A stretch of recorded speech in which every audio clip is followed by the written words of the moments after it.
بسم اللہ الرحمن الرحیم۔ شیخ سعدی کی حکایات پر بیان ہو رہا تھا۔ اگلی حکایت ہے احسان کے بیان میں۔ ایک یتیم بچے کے پاؤں میں کانٹا چبھ گیا جو درد سے کرا رہا تھا۔ کسی امیر گھوڑ سوار نے دیکھا تو اس کو ترس آ گیا۔ گھوڑے سے اترا، اس کے پاؤں سے کانٹا نکالا اور اس کو اپنے گھوڑے میں بٹھا کے گھر چھوڑایا۔ چند دنوں کے بعد اس امیر کا انتقال ہو گیا تو کسی نے اس کو جنت میں ٹہلتے ہوئے دیکھ کر پوچھا کہ تجھے یہ مقام کیسے مل گیا؟ اس نے کہا، خدا کا شکر ہے جو اتنا مہربان ہے کہ ایک سوکھے کانٹے کے وقت اس نے مجھے جنت کے باغ عطا کر دیے۔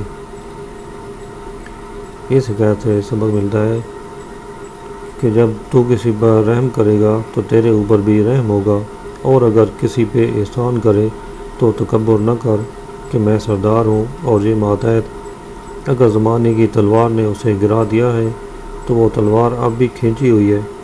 جو تو اس سے دولت کا طلبگار ہے، اللہ کا شکر ادا کر کے اس کو دولت دے کہ اللہ نے تجھے دینے کے قابل بنایا ہے، نہ کہ کسی کا محتاج۔ سخاوت سرداروں کی سیرت ہی نہیں، نبیوں کا اخلاق بھی ہے۔ زیر خاک وہی آسودہ ہوگا جس سے دنیا میں لوگ آرام سے سوتے تھے۔ مال و دولت اب لٹا جا کہ تیرے بعد اس پر کسی اور کا حکم چلے گا۔ اپنا توشہ ساتھ لے جا کہ بعد مرگ تیری بیوی اور بچوں کو بھی تجھ پر ترس نہ آئے گا، جن کے ہاتھ میں تیرے خزانے کی چابی ہوگی۔ درویش کا ستر چھپا تاکہ خدا تیری پردہ پوشی کرے۔ مسافر کو دروازے سے محروم نہ لوٹا تاکہ خدا کبھی تجھے مسافر بنا کر در در نہ پھرائے۔ اگلی حکایت حضرت ابراہیم علیہ السلام اور مجوسی مہمان۔ حضرت ابراہیم علیہ السلام بغیر مہمان کے کھانا نہ کھاتے تھے۔ ایک دفعہ مہمان نہ آیا تو آپ باہر نکلے کہ شاید کوئی مسافر دکھائی دے۔ آپ نے اچانک دیکھا کہ ایک بوڑھا شخص نہایت ہی کمزور جنگل کی طرف سے آ رہا ہے۔ آپ بہت خوش ہوئے کہ آج بزرگ مہمان مل گیا ہے۔ اس کو دعوت دی جو اس نے قبول کی۔ آپ نے شکریہ ادا کیا اور اس کو گھر لے کر آئے۔ اس کو عزت سے بٹھایا، دسترخوان بچھ گیا، کھانا لگ گیا۔ جب کھانے لگے تو سب نے اللہ کا نام لے کر کھانا شروع کیا، مگر اس بوڑھے نے بسم اللہ نہ پڑھی۔ آپ نے فرمایا، یہ کیا ماجرا ہے کہ نعمت کھانے سے پہلے نعمت دینے والے کا نام تک تو نے نہیں لیا؟ اس نے کہا، دین اپنا اپنا ہے، میں تو آتش پرست ہوں، کیا روٹی کے لیے اپنا دین چھوڑ دوں؟ آپ نے اس کو دسترخوان سے اٹھا دیا۔ اس کے چلے جانے کے بعد اللہ تعالیٰ نے ابراہیم علیہ السلام کو وحی فرمائی کہ مجھے بھی تو پتہ ہے یہ مجوسی ہے، مگر میں تو 100 سال سے اس کو کھلا رہا ہوں، تو ایک وقت کبھی نہیں کھلا سکا۔ اگر وہ آگ کو سجدہ کرتا ہے تو کرتا پھرے، تجھے تو سخاوت نہ چھوڑنی چاہیے تھی۔ اس حکایت سے سبق ملتا ہے کہ مہمان نوازی پیغمبروں کا اخلاق ہے جو امتیوں کو بھی اپنانا چاہیے۔ ہمارے نبی کریم صلی اللہ علیہ وسلم کی سیرت طیبہ میں مہمان نوازی کے سینکڑوں ایمان افروز واقعات موجود ہیں۔ اگر کافر مہمان بھی آیا ہے تو آپ نے اس کی خوب توازو کی ہے۔ ایک مرتبہ ایک کافر آپ کے ہاں رات کو ٹھہرا، آپ نے اس کی مہمان نوازی فرمائی۔ وہ جاتے ہوئے بستر پر پیشاب کر گیا جو آپ نے اپنے ہاتھوں سے دھویا۔ جب صحابہ کرام نے عرض کیا، ہم دھوتے ہیں، تو آپ نے فرمایا، نہیں، میں ہی دھوؤں گا کیونکہ وہ میرا مہمان تھا۔ اگلی حکایت ایک مکار اور ایک عبادت گزار۔ ایک عبادت گزار کے پاس ایک ادیب مگر فراڈیا آیا اور اپنا رونا یوں رویا کہ میں بری طرح پھنس گیا ہوں کہ ایک کمینے کے میں نے 10 درہم دینے ہیں، جن کا ایک ایک ٹکا میرے دل پر 10 من کے برابر ہے۔ ساری رات پریشانی میں گزرتی ہے اور سارا دن وہ سائے کی طرح میرے ساتھ رہتا ہے۔ اس نے میرا دل پریشان کرنے کے ساتھ ساتھ میرے گھر کا دروازہ بھی توڑ دیا ہے۔ شاید اللہ نے زندگی میں اس کو صرف یہ 10 درہم ہی دیے ہیں۔ انتہائی کمینہ ہونے کے ساتھ جاہل بھی ہے۔ سورج نے کبھی اپنا چہرہ نہ نکالا ہوگا کہ جس دن اس دیوس نے میرا دروازہ نہ کھٹکھٹایا ہوگا۔ خدا مجھے 10 درہم دیجیے تاکہ میں اس سے جان چھڑوں۔ بزرگ نے اس کی باتیں سنی تو رحم آ گیا اور اس کو 10 درہم دے دیے۔ وہ وہاں سے نکلا ہی تھا کہ ایک شخص نے کہا، جانتے ہو یہ کون ہے؟ یہ تو ایسا شخص ہے کہ اگر مر بھی جائے تو اس پر رونا جائز نہیں۔ یہ تو ایسا مکار ہے کہ بڑے بڑوں پر زین ڈال دیتا ہے۔ عبادت گزار نے ناراض ہو کر کہا، تو چپ ہو جا اور زبان کی بجائے کان بن جا۔ اگر یہ مستحق تھا تو اس کی عزت محفوظ ہو گئی ہے، اور اگر مکار تھا تو پھر بھی مجھے افسوس نہیں، کیونکہ ایسے مکار سے میں محفوظ ہو گیا ہوں۔ اچھے پر خرچ کرنا نیکی ہے اور برے پر خرچ کرنا شرارت سے بچاؤ ہے۔ اس حکایت سے سبق ملتا ہے کہ نیک و بد کی تمیز کے بغیر خرچ کیا جائے۔ اگر نفع نہیں ہوگا تو اس کے شر سے ضرور بچ جائے گا۔ ایک بزرگ جب سائلوں کو دیتے تو اپنی آنکھیں نیچے رکھتے تاکہ ایک تو سائلوں کو شرمندگی نہ ہو اور دوسرا کوئی بھی محروم نہ رہے۔ اگلی حکایت، بخیل باپ کا سخی بیٹا۔ ایک کنجوس مر گیا تو اس کے سخی بیٹے نے اس کا خزانہ بے دریغ حاجت مندوں کو لٹایا۔ ہمہ وقت اس کے دروازے پہ محتاجوں کا ہجوم رہتا، اپنے اور بیگانے کو نوازتا۔ ایک ملامت کرنے والے نے کہا، اے فضول خرچ، جو تیرے باپ نے ساری عمر جمع کیا ہے تو ایک ہی دن میں اس کو کیوں خرچ کرتا ہے؟ سال بھر میں جمع ہونے والے کھلواڑے کو ایک دن میں جلا دینا عقل مندی نہیں ہے۔ اس نے جواب دیا، فراخی کے وقت حساب وہ ملحوظ رکھے جو تنگ دستی میں صبر کر سکتا ہو۔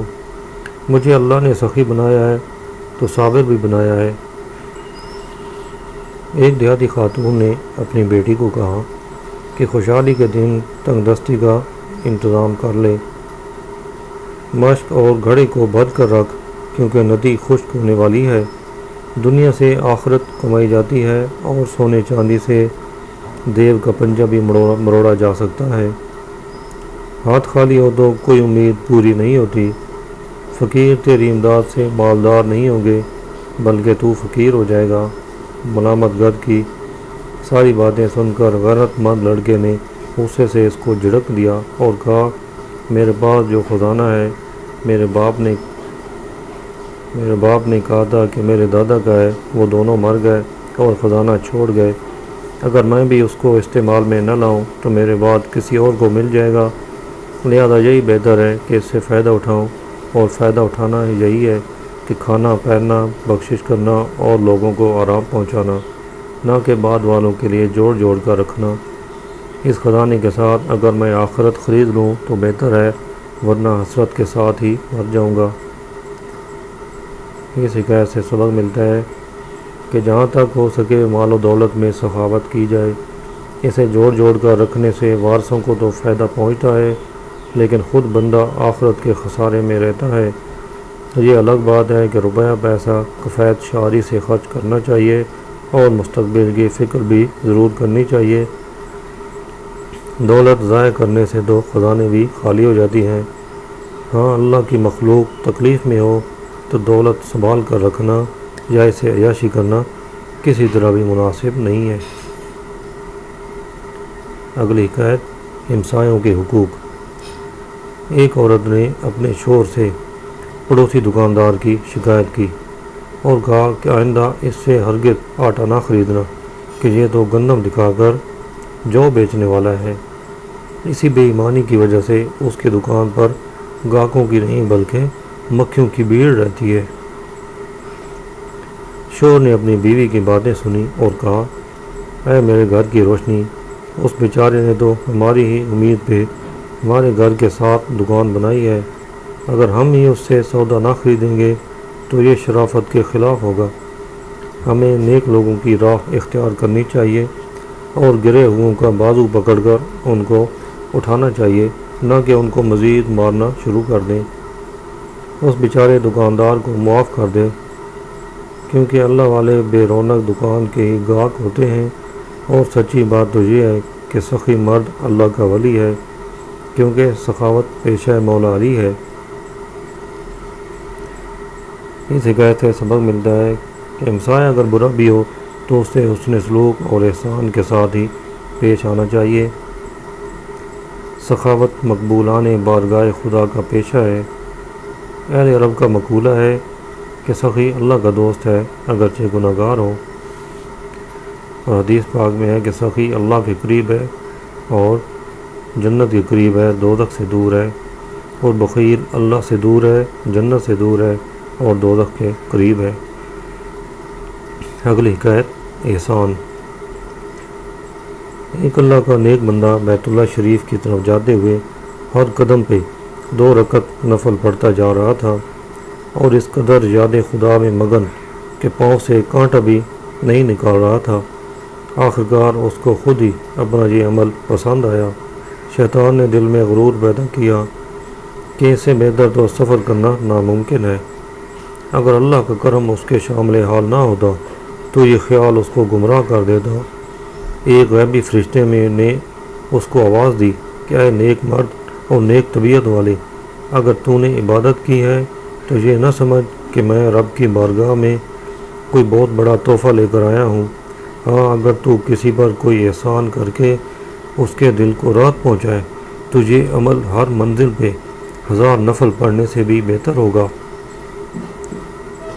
اس حکایت سے سبق ملتا ہے کہ کسی غریب اور محتاج کی دلداری اور مدد کرنا نفلی عبادت سے زیادہ ثواب رکھتا ہے۔ اس سے وہ لوگ ہدایت حاصل کریں کہ جو پڑھنے پڑھانے کی بات ہو تو سارا دن بھی پڑھتے رہتے ہیں، اور جب خرچ کرنے کا معاملہ آئے تو کنجوس بن جاتے ہیں۔ ایسے خشکی کے مارے ہوئے عبادت گزاروں کی اللہ کی بارگاہ میں کوئی وقت نہیں ہے۔ اگلی حکایت روزے دار بادشاہ۔ ایک سپاہی کی بیوی نے اپنے خاوند کو کہا، اے سرتاج، جا کر بچوں کے لیے کھانے کا انتظام کر۔ بادشاہ کے دسترخوان سے اپنا حصہ لے کر آ، کیونکہ بچے بھوکے ہیں۔ اس نے جواب دیا، آج باورچی خانہ بند ہے، کیونکہ بادشاہ نے روزہ رکھا ہوا ہے۔ عورت نے زخمی دل کے ساتھ چہرہ لٹکا کر کہا، بھلا بادشاہ کو ایسے روزے سے کیا فائدہ، جبکہ اس کا روزہ نہ رکھنا ہمارے بچوں کی عید ہے۔ جس بے روزہ کے ہاتھ سے کسی کو بھلائی ملے وہ دنیا دار دائمی روزہ دار کے روزہ دار سے بہتر ہے۔ روزہ تو اس کے لیے بہتر ہے جو اپنا دوپہر کا کھانا کسی بھوکے کو کھلائے، ورنہ تو اس نے ضرور بچت کے لیے روزہ رکھا ہے کہ ایک وقت کا کھانا بچا کر دوسرے وقت میں خود ہی کھا لیا ہے۔ ایسے نادان روزے دار کے نظریات کفر و اسلام کو گڑمٹ کر دیتے ہیں۔ مقام غور ہے، پانی بھی صاف ہوتا ہے اور شیشہ بھی صاف، لیکن دونوں میں فرق تمیز والا ہی کر سکے گا۔ اس حکایت سے سبق ملتا ہے کہ اگر نفلی عبادت چھوڑ دینے سے کسی غریب کا بھلا ہو رہا ہو تو عبادت چھوڑ کر غریب کی بھلائی کے کام میں مصروف ہو جانا زیادہ بہتر ہے۔ اگلی حکایت ایک سخی اور قیدی۔ ایک شخص کریمانہ اور سخاوت والی طبیعت رکھنے کے باوجود کنگال تھا۔ ایک قیدی نے اس کی طرف پیغام بھیجا کہ اے نیک بخت، میری مدد کر کہ میں قید خانے میں ہوں۔ خالی ہاتھ سخی نے قید کرنے والوں کو کہا کہ اس کو میری ضمانت پہ رہا کر دو۔ انہوں نے بات مان لی اور قیدی کو کھول دیا تو وہ ایسے بھاگا جیسے پرندہ پنجرے کا دروازہ کھلا دیکھ کر بھاگتا ہے، اور ایسی دوڑ لگائی کہ اس کی گرد راہ کا ہوا بھی مقابلہ نہ کر سکی۔ انہوں نے اسی وقت اس ضمانتی کو پکڑ لیا کہ یا پیسہ نکالو یا بندہ دو۔ بیچارہ بے قصور جیل میں پڑا رہا، نہ کسی کو رکا لکھا نہ پیغام بھیجا۔ عرصے بعد کسی دوست کا اس طرف سے گزر ہوا تو اس نے پوچھا، اے نیک بخت، میرا نہیں خیال کہ تو نے چوری کی ہو یا کسی کا مال کھایا ہو کہ جیل میں کیوں ہے؟ اس نے کہا، بات تو ایسے ہی ہے، مگر میں نے اسی جیل میں ایک قیدی کو پریشان حال دیکھا تو اپنے آپ کو قیدی بنا لینے کے علاوہ مجھے اس کی رہائی نظر نہ آئی۔ آخرکار بیچارہ جیل میں ہی مر گیا مگر نیک نامی لے گیا۔ زندہ دل شخص مٹی کے نیچے بھی سویا ہو تو اس کا جسم اس زندہ عالم سے بہتر ہے جس کا دل مردہ ہو۔ کیونکہ زندہ دل کا جسم مر بھی جائے تو کوئی حرج نہیں، اس کا دل تو زندہ ہے۔ اگلی حکایت ہے جانوروں پہ نیکی کرنا۔ ایک شخص نے جنگل میں ایک کتا دیکھا جو پیاس سے مر رہا تھا۔ اس نے اپنی ٹوپی کے ساتھ پگڑی باندھی، کنویں سے پانی نکال کر کتے کو پلایا۔ اللہ تعالیٰ نے اس کی بخشش فرما دی۔ شیخ سعدی رحمۃ اللہ علیہ نے خود ہی اس حکایت پر طویل تبصرہ فرمایا ہے۔ فرماتے ہیں کہ اگر تو ظالم ہے تو اللہ سے ڈر، بخشش کر اور وفا کی عادت ڈال لے۔ جو ذات کتے کے ساتھ کی ہوئی نیکی ضائع نہیں کرتی، وہ بھلا نیک مرد سے بھلائی کرنا کیوں کر ضائع فرمائے گی؟ چاہے جنگل میں کوئی کنواں کھدوا دے یا کسی زیارت گاہ پہ کوئی چراغ ہی جلا دے، خزانے سے ڈھیروں سونا خیرات کرنا وہ ثواب نہیں رکھتا جو مشقت سے کمایا ہوا 1 دینار ہر ایک کو اس کی طاقت کے مطابق تکلیف دی گئی ہے۔ چیونٹی کے لیے تو ٹڈی کا پاؤں بھی بہت وزن رکھتا ہے۔ آج نیکی کر تاکہ کل کی سختی سے بچ جائے۔ گرے ہوں کو اٹھانے والا خود گر بھی جائے تو گرا نہیں رہے گا، کیونکہ اس کو اٹھانے والے بہت ہوں گے۔ اپنے ماتحت کو بھی سخت حکم نہ دے، ہو سکتا ہے کل وہ حکمران ہو جائے اور تو ماتحت، جیسا کہ پیادہ اچانک وزیر ہو سکتا ہے۔ سٹے چننے والے پر ناراض ہونے والا کسان اپنا ہی نقصان کرتا ہے۔ کیا وہ اس بات سے نہیں ڈرتا کہ کل کلاں مسکین کو دولت مل جائے اور وہ مسکین ہو جائے؟ بڑے بڑے زور آور گر جاتے ہیں اور بہت سے گرے ہوئے بختاور ہو جاتے ہیں۔ اس حکایت میں اگرچہ شیخ سعدی رحمۃ اللہ علیہ نے ایک شخص کا ذکر فرمایا ہے، تاہم حدیث کی کتابوں میں واضح طور پر ایک عورت کا ذکر ہے اور ٹوپی کی بجائے موزے کا، جبکہ پگڑی کی جگہ دوپٹے کا ذکر ہے کہ اس عورت نے اپنا دوپٹہ موزے سے باندھ کر کنویں میں لٹکایا، پانی نکالا اور کتے کو پلا کر اس کی جان بچائی تو اللہ تعالیٰ نے اس کی بخشش فرما دی۔ مقام غور ہے کہ اس دور کی فاحشہ عورت بھی سر پہ دوپٹہ رکھتی تھی، اور آج کل کی ایک شریف زادی ننگے سر پھرتی ہے۔ بخاری شریف میں ایک اور عجیب واقعہ بھی مذکور ہے کہ ایک پرہیزگار عورت کو کیا سوجی کہ اس نے ایک بلی کو باندھ دیا اور اس کو کھانے پینے کو کچھ نہ دیا، یہاں تک کہ بلی مر گئی، اور ایک سام دلی کی وجہ سے وہ عورت دوزخ میں چلی گئی۔ توجہ فرمائیں کہ جانوروں پہ بے رحمی کا اس قدر وبال ہے تو انسانوں پھر مسلمانوں پہ ظلم کا کتنا عذاب ہوگا، اور جب کتے پہ رحم کرنے سے اس قدر اللہ کی رضا حاصل ہوتی ہے تو مسلمانوں کی جان بچانے والا اللہ کے کرم سے کیوں کر محروم رہ سکتا ہے؟ اگلی حکایت، ایک فقیر اور متکبر مالدار۔ ایک حاجت مند فقیر مدد کے لیے کسی مالدار کے پاس گیا۔ اس نے بجائے کچھ دینے کے فقیر کو ڈانٹ دیا۔ فقیر نے خون جگر پیتے ہوئے آسمان کی طرف سر اٹھایا اور کہا، شاید اس نے اس قدر سختی اس لیے کی ہے کہ یہ کبھی حاجت مند ہوا ہی نہیں۔ مالدار کو یہ بات سن کر مزید غصہ آیا اور غلام کو حکم دیا کہ اس کو دھکے مار مار کے باہر نکال دو۔ خدا کا کرنا ایسا ہوا کہ یہ مالدار اتنا کنگال ہو گیا کہ لہسن کی طرح ننگا ہو گیا، نہ مال رہا نہ غلام۔ بھوک نے اس کے سر پہ فاقے کی گرد جما دی اور شعبدہ باز کی طرح ہاتھ اور کیسہ خالی ہو گیا۔ زمانہ گزرا کہ وہی غلام جس نے فقیر کو دھکے دے کر نکالا تھا کسی مالدار کے پاس گیا جو بہت ہی سخی تھا۔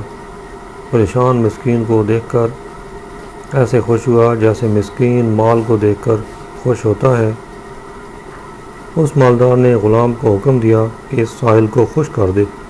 دسترخوان بچھ گیا اور کھانے کے لیے سائل کو ساتھ بٹھا لیا گیا کہ اس نے زور سے نعرہ لگایا، رخساروں پہ آنسو ٹپکے اور دوڑ کر پہلے مالک کے پاس آیا۔ اس نے پوچھا کیا ماجرا ہے تو غلام نے بتایا، میں آج ایک سخی مالدار کے پاس گیا ہوں، یقیناً وہی ہے جس کو تیرے حکم سے میں نے دھکے مار مار کے نکالا تھا۔ اللہ تعالیٰ حکمتاً اگر ایک دروازہ بند کرتا ہے تو اپنے فضل و کرم کا دوسرا دروازہ کھول دیتا ہے۔ فقیروں اور سائلوں کے ساتھ بدسلوکی کرنے والوں کو اس بات سے ڈرنا چاہیے کہ کل کو ہو سکتا ہے خدائے قادر و مطلق فقیر کو غنی کر دے اور مالدار کو فقیر بنا دے۔ اگلی حکایت حضرت شیخ شبلی علیہ رحمہ۔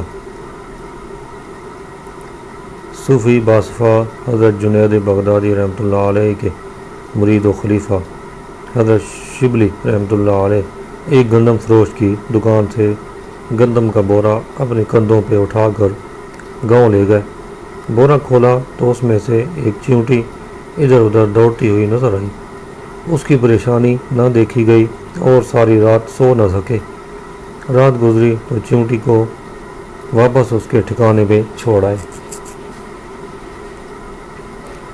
اس حکایت پہ شیخ سعدی نے خود تبصرہ فرمایا ہے کہ حضرت شبلی رحمۃ اللہ علیہ نے اس کو مروت کے خلاف سمجھا کہ چیونٹی اپنے ٹھکانے سے دور رہ کر پریشان رہے۔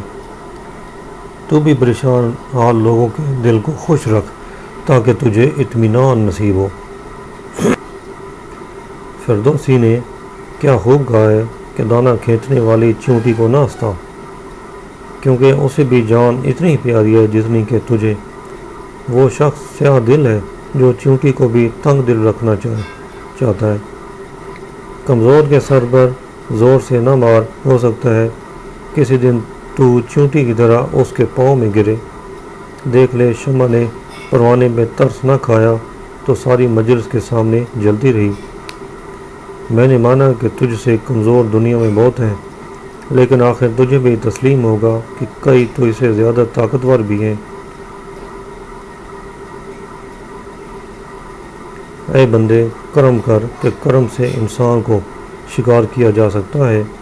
مہربانی دشمن کی گردن بھی باندھ دیتی ہے، اور یہ وہ کمند ہے جو تلوار سے بھی نہیں کاٹی جا سکتی۔ دشمن مہربانی دیکھے گا تو پھر خباثت نہ کرے گا۔ اگر تو بدی کرے گا تو اچھے دوست سے بھی بدی دیکھ لے گا، کیونکہ بدی کے بیج سے نیکی کا پھل نہیں اگ سکتا۔ دوست کے ساتھ اگر تو سختی کرے گا تو اس کو تیری شکل سے بھی نفرت ہو جائے گی، اور اگر دشمن کے ساتھ اچھا معاملہ کرے گا تو وہ چند دنوں میں تیرا دوست ہو جائے گا۔